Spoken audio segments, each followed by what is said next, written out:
Imagine the coolest swords you've ever seen. The ones with fancy designs and sparkles. But when it comes to a real fight they just can't handle it. That's what happened to Kuradale's super long sword. With a loud crack, it split right down the side. The sound was so sharp that it made everyone jump. As the sword broke, tiny lights exploded everywhere, like fireworks going off in all directions. It was crazy. Kuradale and I were both flying through the air. And we ended up landing where the other person had started. The broken piece of his sword soared through the air, shining in the sunlight, and then clattered onto the ground between us. But that's not all. The broken edge and the handle that Kuradale was still holding onto suddenly turned into a bunch of tiny glittering pieces. It was like they had been made of glass or something. The whole square went silent for a few moments, with everyone staring at what had just happened. It was pretty surreal. The crowd around us was totally frozen in shock, their mouths hanging open. I stood up from my crouched position, and swung my sword back and forth out of habit. Suddenly everyone erupted into cheers. I could hear people talking about what had just happened, wondering if I had planned that crazy move all along. To be honest, it felt weird to have shown off such a cool trick in front of so many people. It was like sharing a secret that wasn't meant to be shared. I walked slowly over to Kuradale, who was still lying on the ground. His back was shaking under his white cape, and he looked really upset. I put my sword away with a loud click to get his attention, then spoke quietly. "Hey, if you want to switch weapons, I'll wait, but I think we've already figured out who's better." Kuradale didn't look up at me, but he dug his nails into the stones and his whole body started shaking with anger. The moment of truth arrived. With a scratchy voice he growled, "I resign," in perfect English. He could have said it in Japanese, and it would have been totally fine. Just then, the purple words flashed on the screen again, signaling the end of our duel and announcing my win. The crowd erupted into cheers once more. But Kuradale was furious. He jumped up and yelled at the spectators, "This isn't a circus. Go away." Then he turned to face me, his eyes blazing with anger. "You're going down," he snarled. "I swear, you'll die by my hands." I have to admit, the way he looked at me sent shivers down my spine. The game's emotion engine can be a bit over the top, but Kuradale's hatred was super intense, even scarier than any monster in the game. His beady eyes seemed to bore into my soul, and I could feel his fury. I stood back quietly as someone stepped up beside me. It was Asuna, and she was not happy. "Kuradale, I'm taking you off guard duty," she said, her voice icy cold. "Go back to headquarters and wait for further orders." I could tell she was trying not to show how much pain she was feeling, but I could sense it. Without thinking, I put a hand on her shoulder. She tensed up at first, but then she leaned into me a little. Kuradale's face turned red with anger. You little," he muttered, his voice shaking with rage. I could tell he was swearing under his breath, and coming up with a plan to attack us. He wanted to grab his backup weapon, and go after us, even if it meant breaking the rules. But Kuradale took a deep breath and controlled himself. Instead of fighting, he pulled out a special crystal from under his cape that would let him teleport away. It looked like he was going to leave without a fight. For now. He squeezed the stone so hard it was a wonder. It didn't shatter into a million pieces. "Teleport, Granzam," he stuttered. Kuradale kept glaring at us with pure hatred until a blue light flashed, and he vanished. The square was left feeling super awkward and quiet. Everyone who had been watching looked just as shocked as if Kuradale had been yelling at them personally. One by one they started to slip away. Probably because the tension was too much to handle. Soon only Asuna and I were left standing there. My brain was begging me to say something, but my mind was a total blank. For 2 years I've been focused on getting better at fighting, not on being social. I didn't know what to say that would sound cool or nice. I stood there wondering if I'd made a mistake by accepting the duel and winning. Asuna took a step back, looking really down. She said in a soft voice, "Sorry about that, you didn't deserve to get pulled into our mess." I tried to make her feel better. "Hey, I'm fine. How about you?" Asuna is one of the leaders of the strongest team in the game, but right now she looked really sad. She shook her head and gave me a weak smile. "I guess I pushed our team to follow the rules so we could beat the game faster. I didn't think it was fair to blame her for that." "You can't be blamed for wanting to win," I said. "If it wasn't for you and your team, we'd still be stuck trying to conquer the castle. You guys have been helping us make progress." Here's the rewritten text. I know it sounds weird coming from someone like me who likes to play alone. But what I'm trying to say is, sometimes you just need a break and can't find the right words. If you want to team up with someone like me, who isn't always responsible, I don't think anyone should judge you for it. Asuna looked surprised. She blinked a few times, then gave a small smile. Thanks for saying that, she said. Maybe I'll take you up on your offer and take it easy for a day. Thanks for taking the lead. She turned around and started walking towards the town gate. Hey, wait, you're supposed to switch with me so we can both get a break. I called out, feeling relieved that she was okay. I followed her, watching as her chestnut hair swayed back and forth. As we walked on the forest path to the labyrinth, the warm sunshine made everything feel cozy and safe. It was a big change from the creepy atmosphere of the night before. As we walked through the forest, the morning sun shone down on us in streaks of gold. It was like nature's own special effects. Even the butterflies flitting around us were just pretend. They looked super real, but they weren't actually there. The leaves and branches under our feet made a fun crunching sound as we marched along. My friend Asuna suddenly spoke up. Hey, you always wear the same thing. I glanced down at my outfit and felt a little self-conscious. I was wearing my usual black leather jacket, black shirt, and black pants. It wasn't exactly the coolest look, but I didn't really care. Asuna asked me, don't you get bored wearing the same old clothes all the time? I shrugged. Honestly, if I had extra money to spend on clothes, I'd rather use it to buy some delicious food. Asuna raised an eyebrow and asked, so, is there a reason why you always wear black? Is it just for looks? My friend asked. In my outfit. I mean, what's with the stupid red and white? I shrugged. It's my guild uniform. What can I say? As we talked, I did a quick scan of our surroundings. It's just a habit of mine. Luckily, I didn't see any monsters lurking around. But then I noticed something else. Wait a minute, I said, holding up my hand to cut her off. I had spotted some other players nearby. They were just out of sight.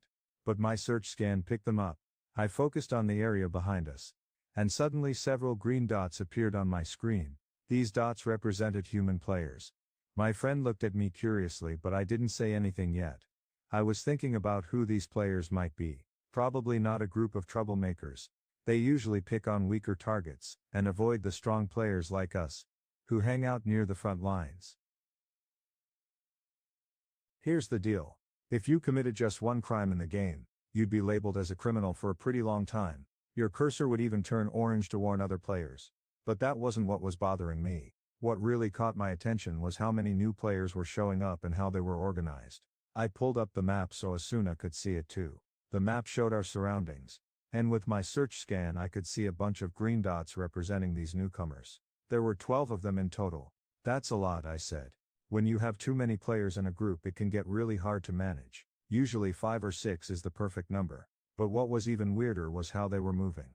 The dots on the map were lined up in 2 straight columns and heading our way fast. It was like they were on a mission. I'd never seen players move with such precision outside of a dungeon, where there's usually more danger. If I could have seen their levels, I might have been able to figure out who they were, but the game doesn't show that info for strangers. Here's the rewritten text. The game was set up to prevent player killing, which meant I had to sneak a peek at these players myself, and make an educated guess about who they were based on what they were wearing. I shut down the map and turned to Asuna. Let's find a hiding spot and watch them walk by, I said. That way we can be sure who they are.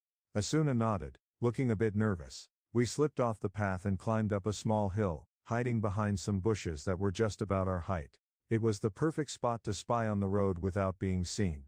Just as we settled in, Asuna looked down at her outfit and frowned. Her red and white clothes really stood out against the green leaves and brown dirt. Oh, she said. What should I do? I'm going to stick out like a sore thumb. I'm stuck with these clothes, I said, glancing at the map. The lights were closing in on us. Any second now, we'd be right in their sights. Excuse me, I whispered to Asuna, who was huddled beside me. I opened my leather coat and wrapped it around her, trying to shield her from view. She shot me a nasty look, but then let me cover her up. My coat might not be the coolest thing to wear, but it had a great hiding bonus. With all the things working in our favor to stay hidden, they'd need some seriously advanced search skills to find us. I grinned at Asuna, and said, see, wearing the same color head to toe can be a good thing. She just rolled her eyes and told me to shut up. Then she put a finger to her lips, signaling me to be quiet. Here they come. she whispered. We ducked down low and listened as the sound of footsteps got closer and closer. The beats were steady and strong like a drumline marching towards us. Then, around the bend in the path, they came into view. It was a group of sword-wielding warriors, all dressed in the same dark green gear and gunmetal armor. Their outfits looked tough and practical, not fancy or flashy. But what really caught our eye were the big shields carried by the first 6 warriors. On each shield was a picture of a castle that we recognized. The warriors in front were armed with one-handed swords, while the ones behind them carried long halberds. They all wore helmets with visors that covered their faces, making it impossible to see who was underneath. As they marched towards us, it was like watching robots. Each step was perfect and identical, like they were all copying each other. It was clear these warriors were part of the army, a super powerful guild based in the bottom floor of Aincrad. Asuna stopped moving right next to me, holding her breath. We both knew that this group wasn't your average gamers. They were actually a team of players who tried to keep the game fair and just. But they did things their own way. And it could get pretty intense. If they spotted someone on their wanted list known as an orange player because of the color of their cursor, they would attack without warning. If you surrendered, they'd take away your gear and lock you up in a jail cell under their headquarters at Black Iron Palace. But if you tried to fight back and lost, let's just say the rumors weren't pretty. Because of their tough tactics and huge groups, most players tried to steer clear of them whenever possible. It was like, why take the risk? Let's face it, some people are just easier to avoid. In this case, the ones in charge liked to stick to areas below the 50th floor where they could be in control without too much hassle. That meant we didn't have to worry about bumping into them on the front lines. As we watched, a group of 12 tough-looking warriors marched by, their boots and armor making a lot of noise as they walked. We held our breath hoping not to be noticed, until they disappeared into the trees. You had to be pretty dedicated to get your hands on the new game Sword Art Online on its first day. And let's be real, gamers aren't exactly known for following rules. They like to do their own thing and make their own way. So, it was no surprise that the players trapped inside the game were a pretty feisty bunch. Something was off about this group of gamers. They were super disciplined, even after playing together for 2 whole years. It was like they were a top-notch team from the army. Asuna and I let out a sigh of relief as we checked the map. We were still crouched down, trying to stay quiet. So, it's true, Asuna whispered, snuggled up in my coat. What's true? I asked. I heard it at a guild meeting, she said. The army is changing its plan. They're heading to the upper floors of the game now. We both started this game with the same goal, to beat it. But something big happened on the 25th floor. The army got defeated, and after that they stopped trying to level up. Instead, they focused on making their team stronger. Here's the rewritten text. It turns out, some people weren't too happy about how things were going. So the leaders decided to change their plan. Instead of sending big groups of players into the labyrinth, all at once, they would send smaller teams of their best players. This way they could show everyone how serious they were about beating the game. Their first team was just about to head out. But is this just a way for them to look good? Are they really ready to take on the challenges inside the labyrinth? The team did look tough, but it's still a big risk. Maybe they're planning to go straight for the boss, the super powerful monster that guards the stairs to the next level. Each floor has one of these boss monsters, and they're not easy to beat. Imagine a team of super strong players who only show up once in a while, but always make a big impact. They're like a mystery, and people are always buzzing about their latest victory. It's like they want to be famous. One player said, "This explains how they've been so successful. But it's still crazy. Nobody has even seen the boss on the 74th floor yet. Usually we send out small groups to check out the boss and figure out its patterns. Then we get a huge team together to take it down." Another player added, "And we always work with other teams to make it happen. I wonder if these mystery players will join in too."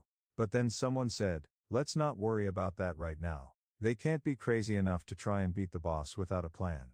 Right? Come on, let's go. Hopefully we won't run into them inside." I slowly got up, pulling my coat off my friend Asuna. We were about to head into the unknown, and I wasn't sure what would happen next. "Brr." The cold air made her shiver. "I'll need a warm coat soon," she said. "Where did you get yours?" I thought for a moment before answering. "I think I bought it at a shop in West Aldgate." She made a mental note. "Show me where it is when we're done with this." Then she jumped down to the path below, a big drop of about 10 feet. But no worries, our game stats helped us land safely. I followed her down. The sun was high in the sky now. We hurried towards the labyrinth, checking our maps carefully. Luckily we made it through the forest without running into any monsters. As we came out the other side, we found ourselves in a beautiful field of bright blue flowers. It was a stunning sight. Get ready for an adventure. The path stretched out to the west. And in the distance, the huge labyrinth tower rose up like a giant. You know what that means. A big battle is coming. At the top of most labyrinth towers, there's a massive room where a super powerful boss monster guards the stairs to the next level. In this case it's the 75th floor of Aincrad. Here's the plan. Beat the boss, climb the stairs, and head to the town on the next floor. Then just activate the teleport gate, and you've officially conquered another floor. This is called a town opening. And it's always a blast.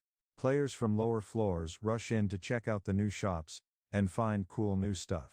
It's like a big party and everyone's excited to see what's new and what they can discover. We'd been stuck on the 74th floor for 9 days now. And I had a feeling we were getting close to finding the boss's lair. Asuna and I had explored the maze-like area beyond the field several times. It was a huge, reddish-brown sandstone tower that seemed to grow more massive every time we approached it. Even though it was tiny compared to the gigantic Aincrad castle, it still took my breath away. I have to admit, I've always had a crazy dream to see what Aincrad looks like from the outside. But for now that's just not possible. As we looked around there was no sign of the army. They were probably already inside, waiting for us. We picked up our pace as we approached the entrance of the tower. It had been over a year since the Knights of the Blood became known as the strongest team in Aincrad. People all around were talking about their leader, the man of legend, and his second-in-command Asuna, also known as Asuna the Flash. She was super fast and skilled with a sword called a rapier. Now I got to see her in action for the first time, fighting a monster all by herself. We were standing in a long hallway lined with pillars near the top of the 74th floor of a huge maze. It was an exciting moment. We were facing off against a super creepy opponent, a skeletal warrior called a demonic servant. It towered over us, standing at an intimidating 6 feet 7 inches tall, surrounded by an eerie blue glow. The servant wielded a long sword in one hand and a round metal shield in the other. You might think it would be weak since it didn't have any muscles. But trust me, it packed a punch. Asuna stood her ground, fearless as ever. The demonic servant let out a weird growly roar, more furor, and started swinging its sword down at us in a crazy fast combo move, called vertical square. The sword left behind trails of blue light, as it struck again and again. I hung back, watching anxiously, but Asuna dodged each blow with ease. Just because we outnumbered the servant, didn't mean we could team up and attack it together. We had to be strategic if we wanted to win this battle. Imagine 2 players unleashing their coolest moves at the same time. It's like a recipe for disaster. They might end up messing up each other's attacks by accident. That's where a clever tactic called switching comes in.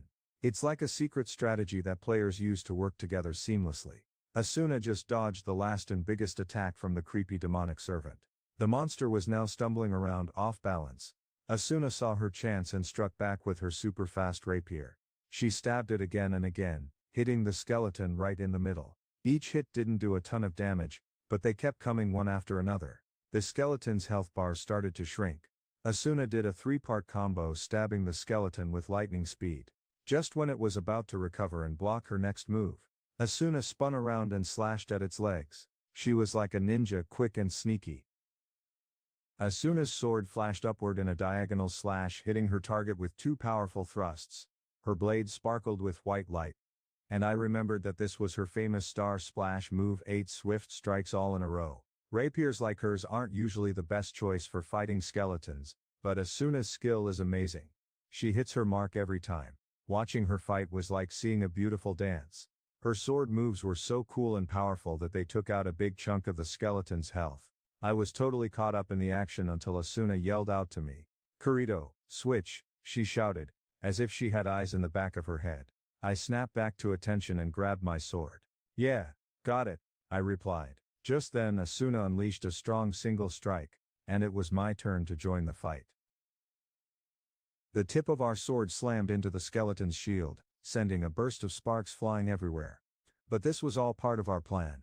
When an enemy blocks a powerful hit, It gets stuck for a split second, and can't attack right away. Asuna got caught up in the moment too, but that brief pause was exactly what we needed.